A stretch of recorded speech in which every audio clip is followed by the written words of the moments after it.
accordance with accounting standard 14। ये AS 14 के हिसाब से आपको चैप्टर कराया जाएगा। जो ये हम काम करेंगे ये आपका बीकॉम के लिए भी काम अप्लाई करेगा और ये आपके सीए के अंदर भी पॉइंट्स अप्लाई होंगे सारे के सारे। हम इस चैप्टर में क्या क्या पढ़ेंगे, जैसे बिजली कंपनी के अंदर लिस्ट बनाई थी वैसे हम इसके अंदर भी लिस्ट बना रहे हैं कि हम इसमें क्या क्या पढ़ेंगे। हम इसमें पढ़ेंगे meaning of terms, meaning of terms, किसका क्या मतलब है, एक तो ये पढ़ेंगे। फिर उसके बाद second point, calculation of purchase consideration, calculation of purchase consideration, हम आपको परचेज कंसिडरेशन निकालनी सिखाएंगे। फिर तीसरे नंबर पे बुक्स ऑफ ओल्ड कंपनी, चौथे नंबर पर बुक्स ऑफ न्यू कंपनी। ये चार चीजें हमने कवर करनी है इस चैप्टर के अंदर।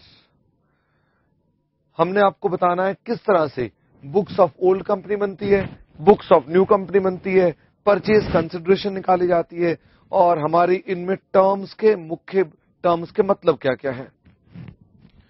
सबसे पहला पार्ट स्टार्ट कर रहे हैं, नंबर 1 मीनिंग। भाई ये तो समझे हम ये क्या करना शुरू कर रहे हैं। हम इस चैप्टर में अगर आ गए हैं तो हम इस चैप्टर में क्या पढ़ने जा रहे हैं, हमारा ये चैप्टर क्या है। पहले मैं आपको इसके बेसिक मीनिंग बताऊंगा जरा कि ये भाई ये क्या चीज है। Amalgamation means, amalgamation means where two or more companies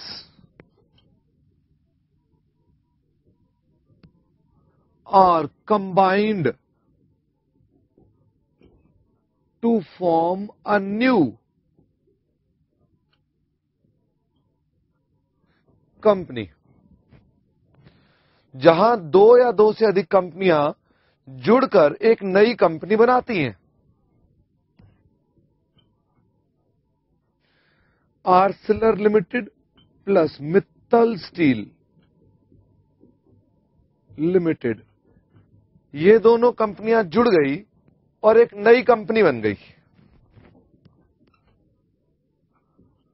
Arcelor Mittal limited.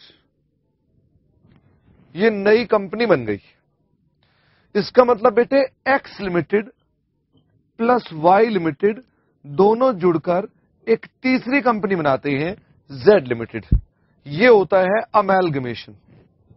हमने क्या करना है उसकी बात छोड़ो, अभी तो मैं आपको अमेलगमेशन की बात बता रहा हूं। अमेलगमेशन में दोनों जुड़कर एक नई कंपनी बनाते हैं। ध्यान रखना, न एक्स बचता है न वाई बचता है, सिर्फ कौन बचता है, जेड बचता है।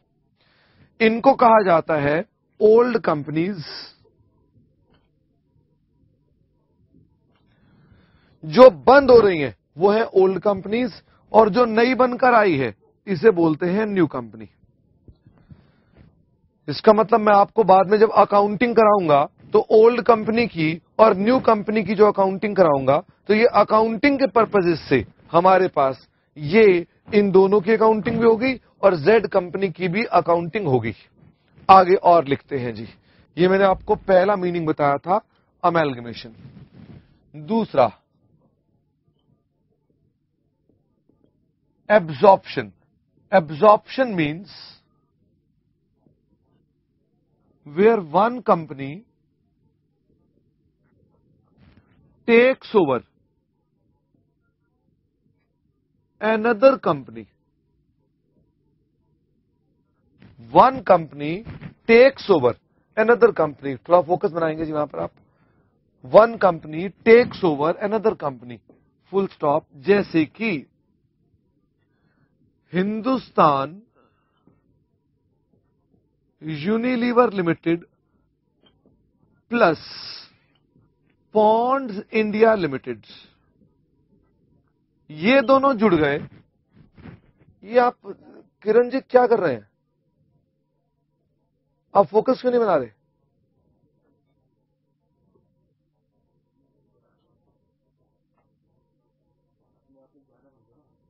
हाँ जी,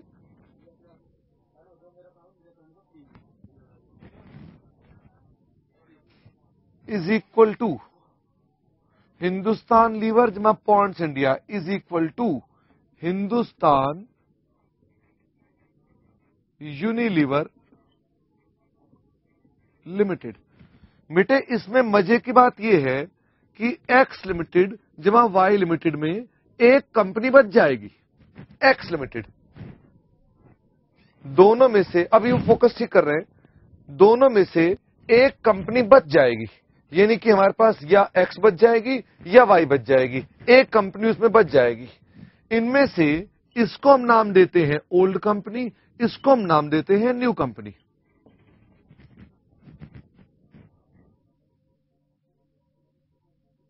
और नजदीक जाओ, फटाफट जाओ।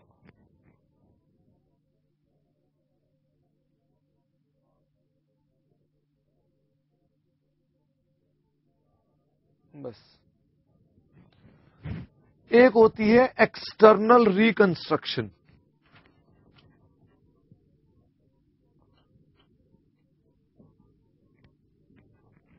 External reconstruction means where one company is reconstructed to form a new company। कमाल की बात है, एक ही कंपनी है, उसी को रिकंस्ट्रक्ट करते हैं और एक नई कंपनी बन जाती है। जैसे कि फॉरहेंस इंडिया लिमिटेड किसी के साथ जुड़ी नहीं, अकेली फॉरहेंस इंडिया लिमिटेड बन गई हिंदुस्तान सीबा गाइगी लिमिटेड, GIGY, हिंदुस्तान सीबा गाइगी लिमिटेड। इनकी टूथपेस्ट आती थी फॉरहेंस, फिर इनकी टूथपेस्ट आ गई सिबाका। पहले फॉरेंस के नाम से टूथपेस्ट आती थी, फिर सिबाका। मजे की बात देखो, इकलौती कंपनी, साथ में और कोई भी नहीं है, इकलौती कंपनी नई कंपनी बन जाती है। बाकी सब जगह दो दो कंपनियां थी, यहां पर इकलौती कंपनी है। इसे बोलते हैं एक्सटर्नल रिकंस्ट्रक्शन। एक्स लिमिटेड बन जाती है वाई लिमिटेड। ये है ओल्ड कंपनी, ये है न्यू कंपनी। ये है ओल्ड कंपनी और न्यू कंपनी। बेटे मेरे कोर्स में एक्सटर्नल रिकंस्ट्रक्शन भी है, एब्जॉर्प्शन भी है, अमेलगमेशन भी है, ये सब मेरे कोर्स में है। सर वैसे इसके अलावा और कौन कौन सी टर्म्स होती हैं और कौन कौन सी चीजें होती हैं? भाई इसके अलावा इंटरनल रिकंस्ट्रक्शन होता है, इसके अलावा स्पिन ऑफ होता है, इसके अलावा डीमर्जर होता है, इसके अलावा डिसइन्वेस्टमेंट होती है। बाजार में बड़ी सारी और भी गतिविधियां होती हैं।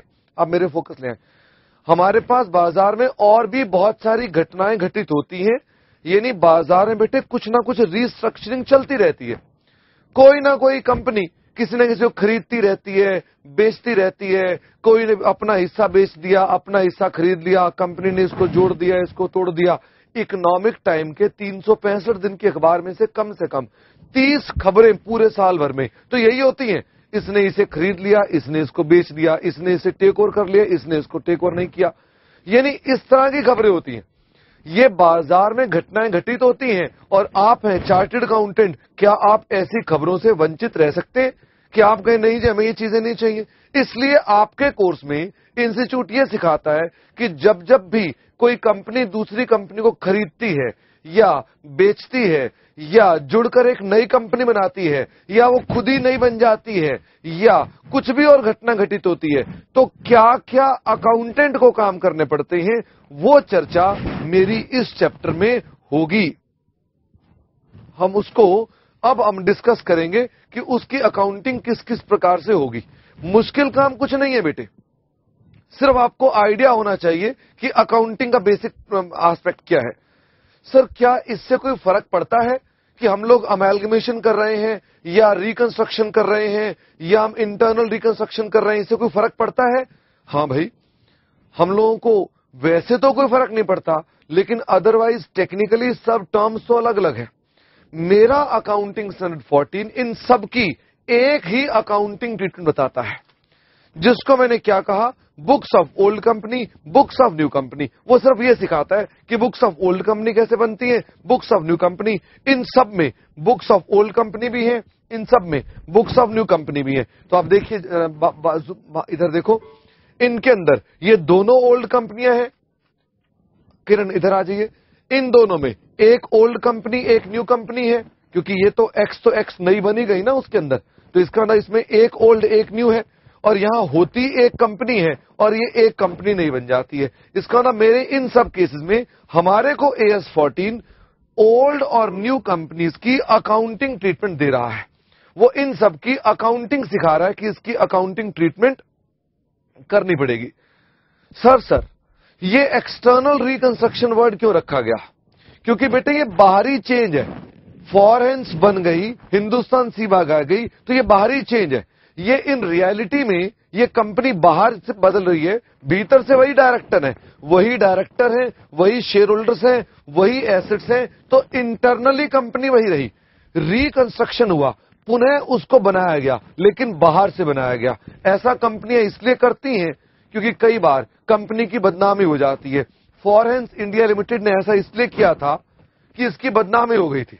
इसकी फॉरेंस की टूथपेस्ट में कहा जाता था कि गाय का मांस है। अब गाय का मांस है तो हिंदू लोग हमारे इंडिया के अंदर विशेष तौर पे अगर उन्हें कह दिया जाए कि हां भाई इस टूथपेस्ट के अंदर गाय का मांस है, तो वो कहे अच्छा, सुबह सुबह उठते ही पहले मंदिर ना जाएं, सबसे पहले उठते ही गाय का मांस मुंह में डालें, इससे तो कोई पाप हो नहीं सकता। फॉरेंस बिकना बंद हो गई। अब फॉरेंस बिकना बंद हो गई तो अब उस कंपनी के लिए मजबूरी थी, या तो धंधा बंद कर दो या फिर क्या करो, नए नाम से काम करो। तो उन्होंने फॉरेंस को बंद कर दिया, अपने आप को रिकंस्ट्रक्ट किया और नए नाम से आना शुरू कर दिया। ऐसा करने पर कंपनी की सेल में कोई दिक्कत नहीं आती। एक खबर तो आपने भी सुनी हुई है, अभी 2-2.5 साल पहले की बात है, खबरें आई थी कि जो आप पेप्सी पीते हो और जो आप लिम्का और जो पीते हो, इन सब के अंदर पेस्टिसाइड्स हैं। वो बात दूसरी है कि हम लोगों ने तब भी ऐसी डकार मारे, हमने कहा लाओ भाई लाओ, फटाफट से जो मर्जी पिलाए जाओ, हमको पेस्टिसाइड है तो हमने कहा पेट साफ हो जाएगा इससे। लेकिन इन रियलिटी अगर मान लीजिए फॉरेंस के साथ भी ऐसे अफवाह उड़ी थी, है कुछ नहीं था, अफवाह उड़ी थी, जिसकी वजह से क्या हुआ, उसके तो माल बिकना बंद हो गया, उसको तो इसलिए सिबाका निकालनी पड़ गई। खैर सिबाका भी नहीं चली, इस कारण से कंपनी दोबारा फॉरेंस निकाल रही थी। लेकिन मुद्दा यह है कि अगर पेप्सी के साथ भी ऐसा हो जाता तो पेप्सी वाले क्या करते, वो भी अल्टीमेटली अब काम थोड़ा बंद कर देते, लेकिन सेल को बढ़ावा देने के लिए उन्हें कोई नए काम से करना पड़ता। ये ऐसी खबरें आती रहती हैं। पिछले दिनों चॉकलेट के अंदर कीड़ों की खबर आ रही थी कि